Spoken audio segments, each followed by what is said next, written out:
Okay, meron na tumubo. Ayan. Thank you Lord. Salamat. Sa 4 na kilo.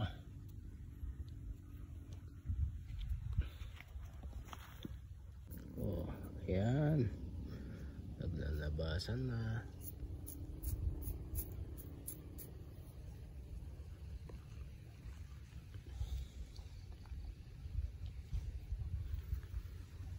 Tingin tayo dyan.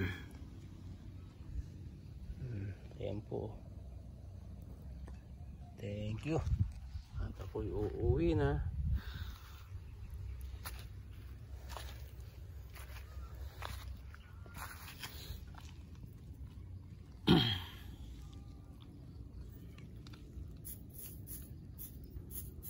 Oh, nice.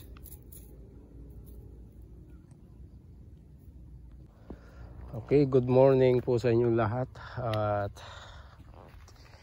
ating bisitahin ang ating punlang sibuyas na 4 na kilo. At ito pinararo ko na po kahapon pagtatamnan at doon sa kabila, at i-traktorin na po yan sunod na araw.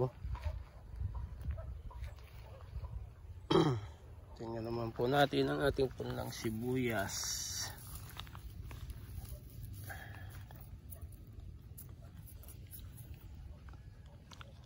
Po natin mga Kabukid TV. Ayan na po. Ayun. Oh. Basta umaga at hapon ang dilig para mabilis tumubo. Oh. Ayan. Salamat Panginoon. At ika-4 na araw, nag-spray na po kami dito ng Oxyprime herbicide. Isang takip po ng Oxyprime, yung nakabote sa 16 liters. At pag may sumobra,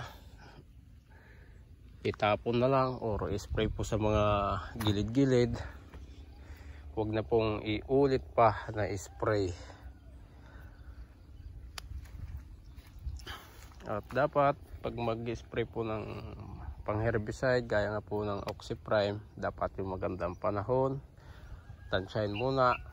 At baka pag nag-spray tapos biglang umulan ng hapon, makukontra po yung punlang sibuyas.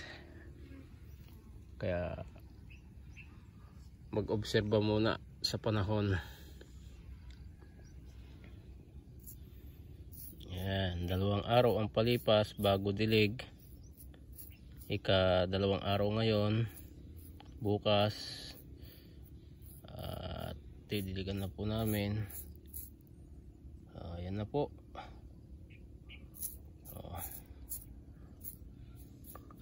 Ito po ay 23 flat. Ayan, maiksi po yung nasa gilid. Sa taas 20 flat. 4 na kilo, 8 cans, 18 feet hanggang doon. At ang lapad naman po ng ating flat ay sa 2 dangkal. Yan po mga kasibuyas, ibigyan ko po kayo ng update. At ito naman ay pagdadaanan po sana ng tubig, pero hindi ko na po dito pinapadaan yung tubig na nanggagaling po dyan sa taas. Dito na lang.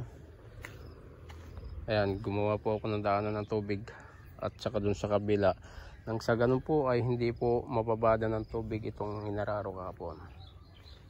Yan, at traktorin na po kasi yan eh.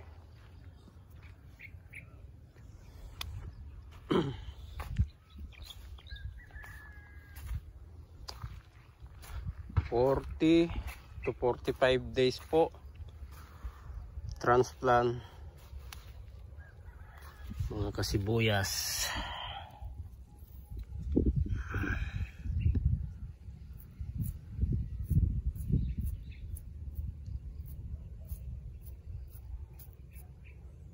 Yan.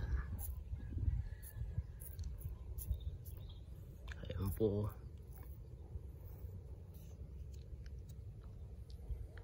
Tumubo, ayan na po. Naglalabasan na po sila. Kung makikita nyo po, itong kulay itim na to ay nilagyan ko po ng itim na lupa. At saka tinabunan ulit ng konting ipa.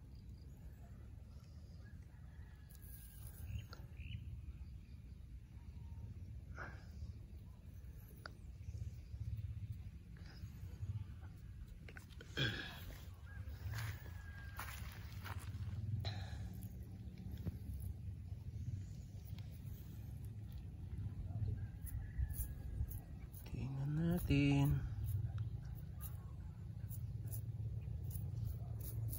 Okay, ayan po. Salamat Panginoon.